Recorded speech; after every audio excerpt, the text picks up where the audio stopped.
দাদা কি নাম আপনার? সুব্রত সরকার বাঞ্ছা। কি প্রোগ্রাম চলছে?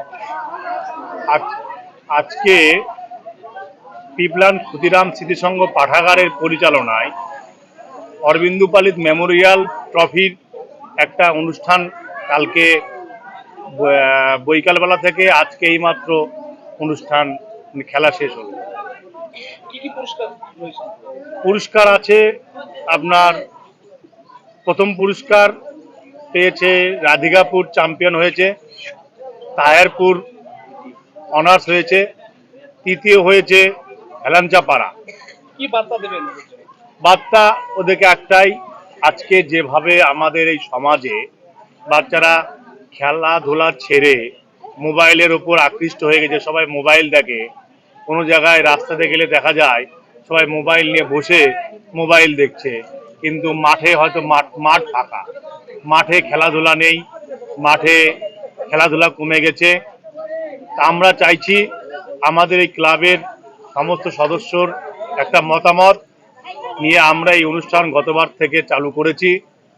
আমাদের একটা মতামত আমরা নিয়েছি যে এই খেলাগুলোকে যদি আমরা মাঝে মধ্যে অনেক জায়গায় আমরা যেমন করলাম আরো অনেকে যদি করে, তাহলে ছোট ছোট বাচ্চারা যারা এই কষ্ট করে কালকে বৈকালবেলা থেকে আজকে অবধি খেলাধুলা করলো, তারা যেন একটা বার্তা পায় যে খেলাধুলার প্রতি একটা বিরাট আকর্ষণ আছে।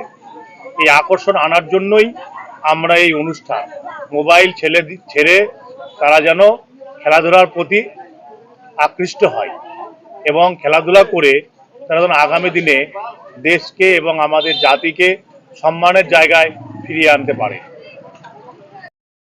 যাচ্ছি এটা যে খেলাটা হলো গতবার থেকে শুরু হয়েছে অরবিন্দু মেমোরিয়াল স্মৃতি ট্রফি, সেটা আমারই দাদা, আমার নিজের দাদা।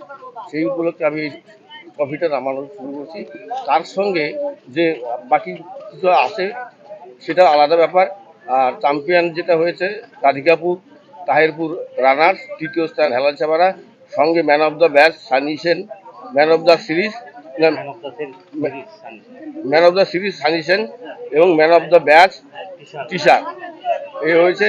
আমার বার্তা হচ্ছে বর্তমান যুগে যে ছেলে মেয়েরা মোবাইলমুখী, তাদেরকে মাঠমুখী করার পরিকল্পনা, তারা যেন মাঠে গিয়ে খেলাধুলা করে, মাঠমুখী করাটাই হচ্ছে আমাদের প্রধান উদ্দেশ্য।